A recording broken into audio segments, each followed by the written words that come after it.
आज हम पतंजलि योग सूत्र का 10वां सूत्र पढ़ेंगे।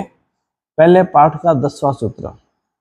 10वां सूत्र निद्रा वृत्ति पर है। निद्रा वृत्ति को बहुत अलग तरीके से समझाया गया है। जो हम नींद लेते हैं वो निद्रा वृत्ति नहीं है। निद्रा वृत्ति का जो सूत्र दिया है वो दिया है अभाव प्रत्यया लंबना वृत्ति निद्रा। अभाव के ज्ञान का अवलंबन, अभाव के ज्ञान को ग्रहण करना वाली जो वृत्ति है वो निद्रा वृत्ति है। जैसे हम सो रहे हैं और सोने में बाद में नींद के अंदर कोई सपना आया और हम उस सपने को देखने के बाद जब जगते हैं तो हम कहते हैं हमें ऐसा सपना आया। तो वो कैसे याद रहा कि हमें ऐसा सपना आया, कि हम तो सो रहे थे, फिर कैसे याद रहा। इस प्रकार की जो वृत्ति है वो निद्रा वृत्ति है। इसका और सरल एग्जाम्पल लीजिए।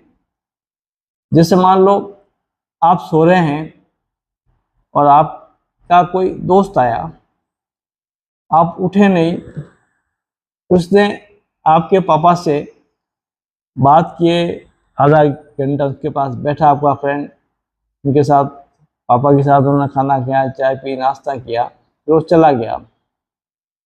अब जब आप नींद से उठे तो पिताजी ने कहा कि तेरा ये फ्रेंड आया था, तो बोला मुझे जगाया क्यों नहीं, उससे मुझे बहुत काम की बातें करनी थी।